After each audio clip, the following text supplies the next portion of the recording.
Merdeka. Merdeka. Merdeka. Saudara-saudara, tidak mudah mendirikan, menjaga, dan mempertahankan negara sebesar Indonesia dengan segala kemajemukannya, dengan segala problematikanya. Bagaimana tidak mudah negara ini membentang mulai Sabang sampai Merauke dengan terpaut waktu 3 jam lebih. Terbang dari Merauke sampai Aceh itu sama dengan terbang dari Aceh sampai Jeddah. Sama dengan terbang dari Jeddah sampai London. Sungguh negara ini sangat besar. Tentu tidak mudah menyatukannya dalam bentuk satu negara kesatuan. Belum lagi sangat heterogen, sangat plural. Sukunya banyak, bahasanya banyak, tradisi budaya beda-beda, agama dan pahamnya juga beda-beda, partainya beda-beda, tentu kadang juga punya kepentingan yang beda-beda. Dan mampu disatukan dalam satu negara kesatuan yang besar. Timur Tengah yang rentang waktunya, panjang waktunya, tidak sepanjang Indonesia, dan jumlah penduduknya 12 negara Timur Tengah tidak melebihi jumlah penduduk Indonesia. Mereka dengan bangsa yang sama, sama-sama Arab, dengan bahasa yang sama, sama-sama Arab, dengan agama yang mayoritas sama, agama Islam, itu pun mereka enggak mampu menyatukan diri dalam naungan satu negara. Mereka harus berpecah belah, terkeping-keping menjadi negara kecil-kecil yang satu demi waktu mudah diadu domba, perang saudara oleh kepentingan asing. Sungguh luar biasa ulama-ulama kita, para kiai kita, para tokoh bangsa yang mampu berpikir besar, bercita-cita besar, berjiwa besar, lapang dada untuk sedikit mengalah bagi kepentingan masing-masing demi berdirinya negara Indonesia.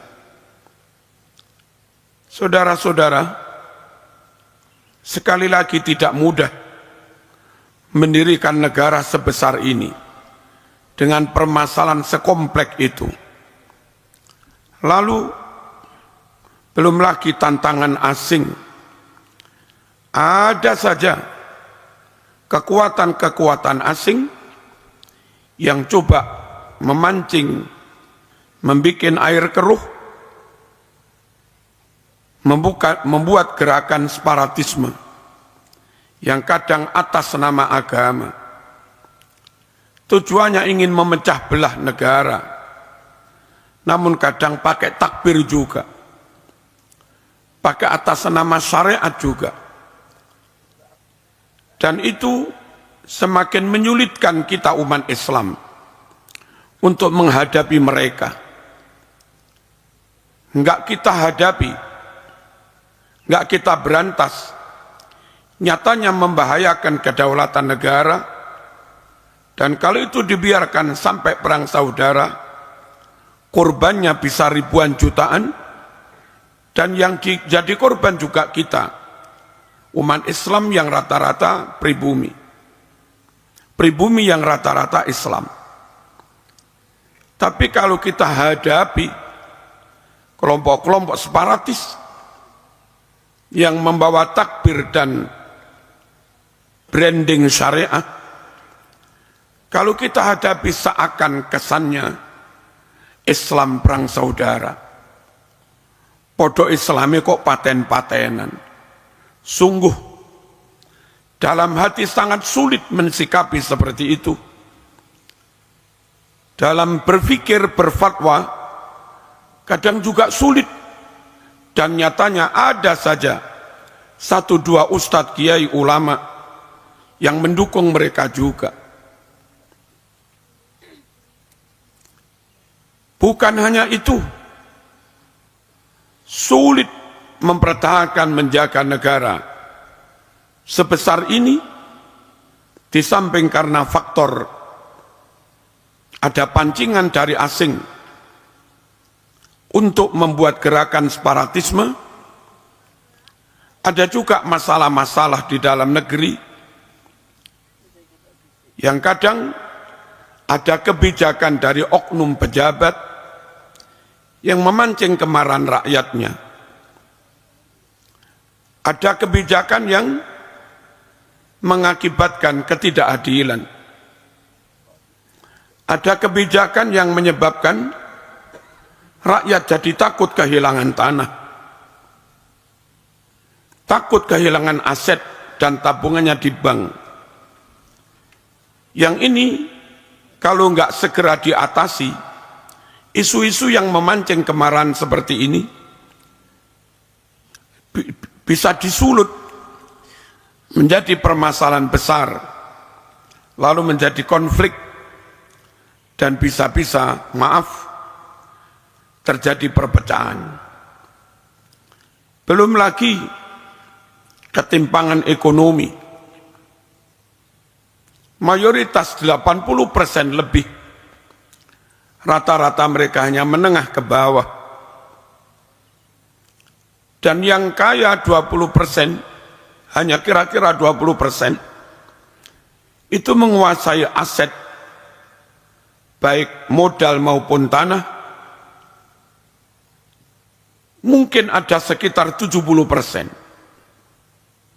Yang ini kalau nggak dikelola dengan baik, nggak dibuatkan undang-undang secara baik dan adil, tentu bisa menimbulkan gesekan, bisa menimbulkan perlawanan antara kaum yang kaya dengan kaum yang miskin. Dahulu terjadi revolusi Eropa itu karena ada kaya miskin kaum proletar, miskin mayoritas kaum buruh melawan kaum berjuis, hanya beberapa gintil orang yang menguasai aset, dan akhirnya timbul perang saudara. Saudara-saudara rahimakumullah, negara ini harus tetap berdiri tegak, dijaga, kuat dan aman, karena negara ini menaungi 280 juta lebih penduduk yang mayoritas Islam. Islam Indonesia 241 juta lebih. Itu melebihi jumlah muslim di 12 negara di Timur Tengah.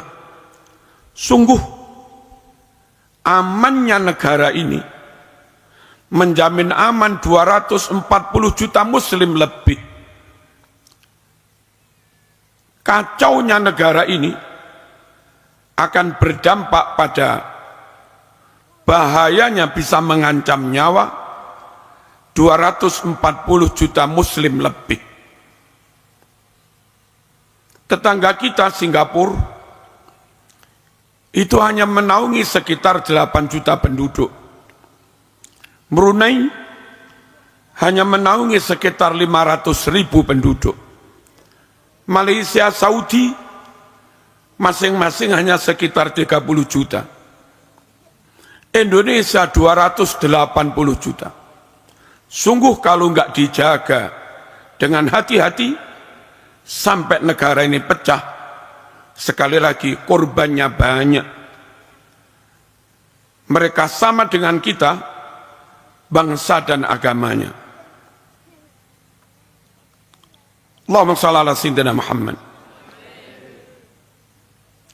Lalu negara ini dianugerahi kekayaan yang luar biasa. Kita tahu tambang emas hampir terbesar di dunia ada di Indonesia, di Freeport. Nikel terbesar di dunia ada di Indonesia. Dan ke depan kalau cetak 2 juta hektar sawah di Merauke dan di lain-lain itu berhasil, maka penghasil beras terbesar juga Indonesia. Belum lagi yang lain-lain. Potensi akademik, potensi ilmu dan potensi agama. Ulama terbanyak ada di Indonesia. Santri terbanyak ada di Indonesia. Mereka yang hafal alfiyah, maknun terbanyak ada di Indonesia. Mereka yang hafid Quran terbanyak ada di Indonesia. Pensyarah Quran terbaik ada di Indonesia. Qari terbaik ada di Indonesia. Sungguh bodoh dan konyol orang yang tidak berkomitmen menjaga Indonesia atas isu dan alasan apapun. Menjaga negara ini sejatinya menjaga Islam itu sendiri. Allahumma shalli ala sayyidina Muhammad. Belum lagi potensi akademik. Berkali-kali olim internasional, khususnya yang mewakili negara Islam, hampir pasti yang menang diwakili oleh negara Indonesia. Mau matematika, mau fisika, mau robotika, mau apapun, nggak pernah Saudi menang, nggak pernah Sudan menang, nggak pernah Irak menang, nggak pernah Yaman menang. Indonesia luar biasa potensinya. Kalau ini nggak kita jaga, nggak kita syukuri, bisa jadi itu dicabut Allah Subhanahu wa taala. La in syakartum la azidannakum wa la in kafartum inna adzabi lasyadid. Karenanya para santri, marilah kita tingkatkan kemampuan kita, belajar kita, potensi kita, dan terus kita bangun kesadaran bahwa menjaga negara ini sangatlah penting. Dua-duanya harus jalan bersama. Kesadaran nasionalisme, mencintai, menjaga, membela tanah air, kalau tidak dibarengi dengan peningkatan kualitas, peningkatan potensi,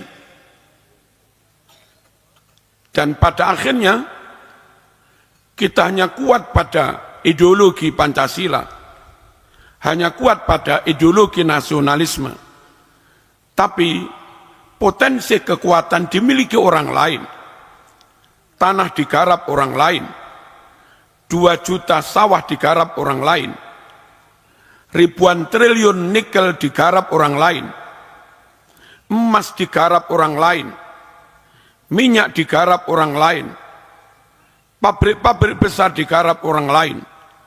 Tentu itu masih membahayakan kita juga. Atau sebaliknya, kita pinter-pinter, kita menguasai teknologi, kita menguasai imtek, kita menguasai agama top, teknologi top, tapi nasionalis merapuh nggak punya. Pada akhirnya orang-orang pinter itu akan saling berebut saling berperang antar mereka juga, dan akan membahayakan negara.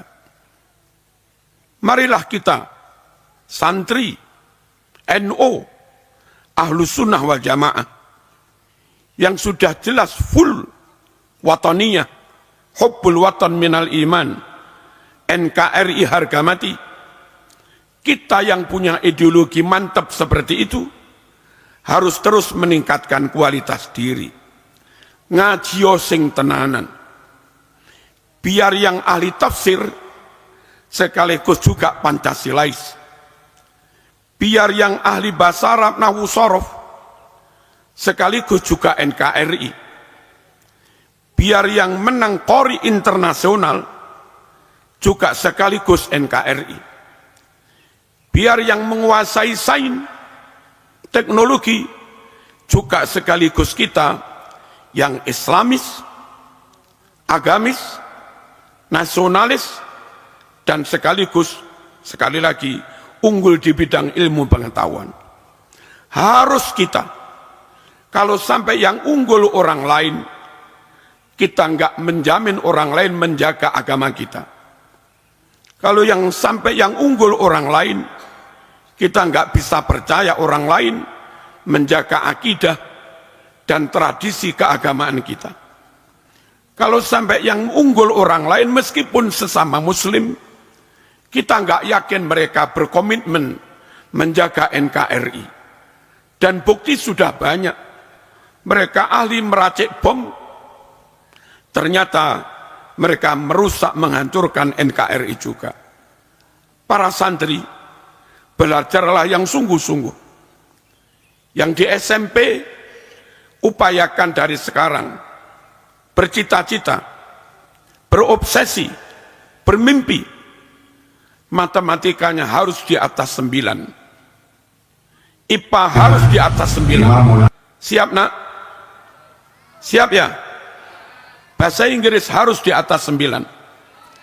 Tentu wiridnya juga iya, ngaji kitabnya juga iya. Yang SMA, upayakan sekarang SMA mulai kelas 1, 2, 3, dari sekarang memasang target. Saya harus bisa masuk MIPA. Saya harus bisa masuk pertambangan di ITB. Saya harus bisa masuk pelayaran di Semarang. Saya harus bisa masuk jurusan nuklir. Saya harus bisa masuk jurusan kedokteran. Belajar yang sungguh-sungguh. Jangan rela kalau pos-pos penting itu dikuasai oleh mereka yang mungkin muslim tapi ideologinya membahayakan negara. Atau mungkin mereka nasionalis Pancasilais tapi membahayakan Islam.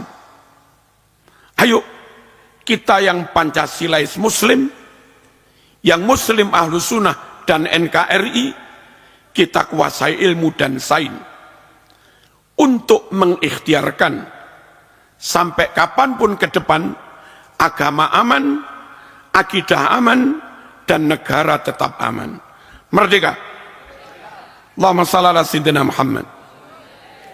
Mas-mas, mbak-mbak yang kuliah, jangan puas IP-nya hanya 3,4, 3,5.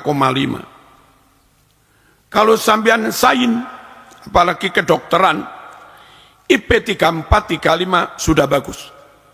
Tapi kalau sosial, bahasa Arab, psikologi, tafsir, syariah, IP harus di atas 3,8. Syukur-syukur 4,00. Siap? Siap? Mereka yang kayak begitu, sehat, pola pikirnya bagus, moralnya bagus, mentalnya bagus, mereka lah yang nanti ke depan kita harapkan masuk di S2.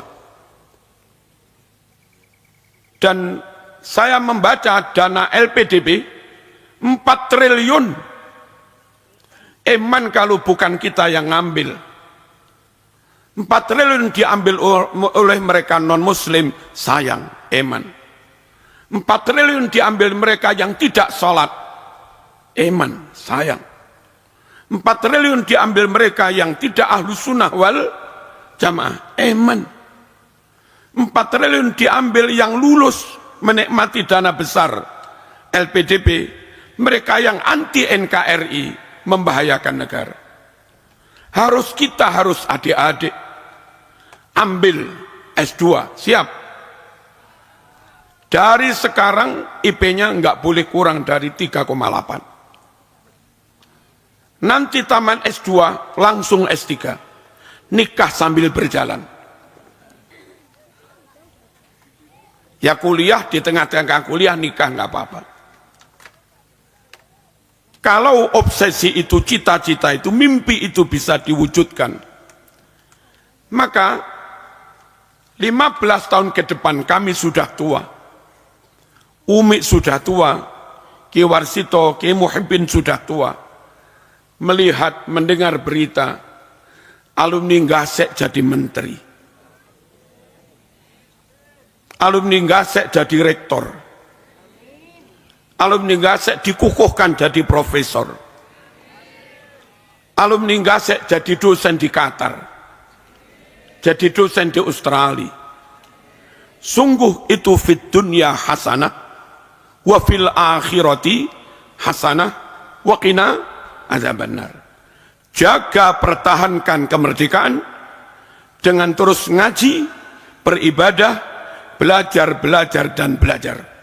Sekian, wassalamualaikum warahmatullahi wabarakatuh.